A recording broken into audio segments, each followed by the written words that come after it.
Hello there, YouTubers. This is a follow-up to the video about RMS power that I made. And you may want to watch that video first, because otherwise you might not be able to understand the purpose of this video.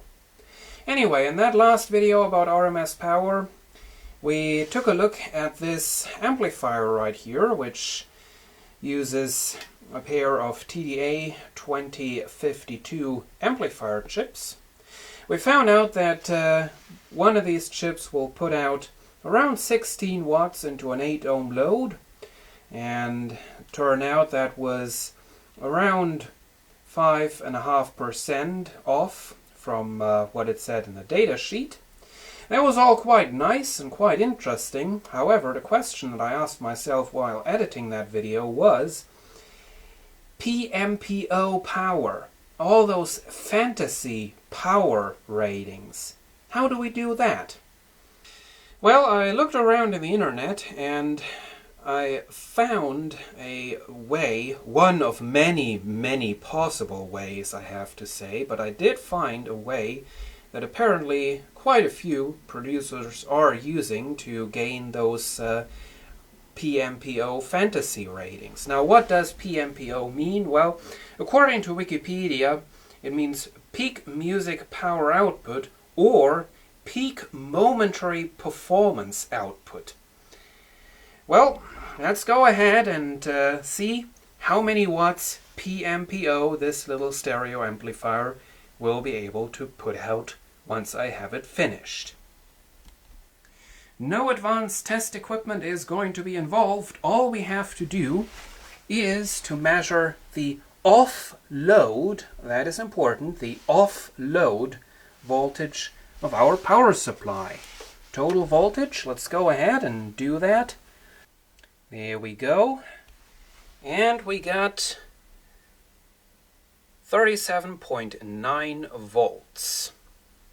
Now remember, for our RMS rating, we used Ohm's law and then this equation for the power. You can put the two together. All becomes a little more simple. Power equals voltage squared divided by resistance. In our case, for our PMPO rating, it is the offload supply voltage squared divided by the minimum possible load. So, let's do that. Now, what do we have? We had 37.9 volts squared, that is that, divided by the minimum possible load, that is 4 ohms for the TDA 2052, 4 ohms, bam, there we go, that's all there is to it.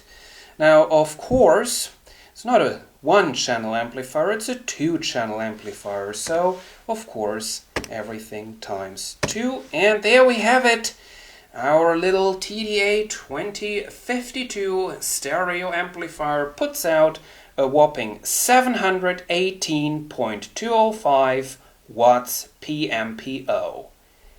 Isn't that awesome? So, I guess you all get the point of this video, and that is to demonstrate that all these PMPO and whatever they may be called ratings are just complete fantasy. I mean, we have not calculated anything that has any kind of relation to the real world.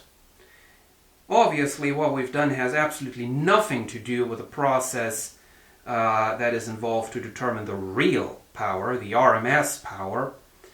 What we've done here is never going to show up in reality. I mean, we've used the offload voltage of the power supply.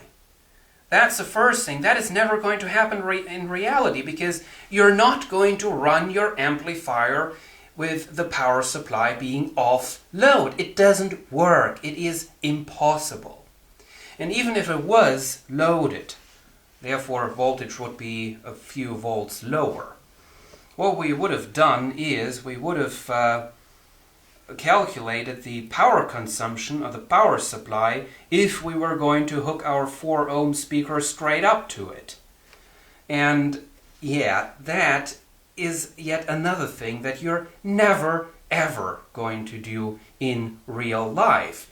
First of all, it makes no sense, and then secondly, it's obviously most likely going to destroy your speakers, so not a good idea. So we are getting 718.205 watts on the calculator, but as we've demonstrated in real life, we're still only be getting 16.06 watts. Well, I hope you've learned something. See you again soon. Thanks for watching.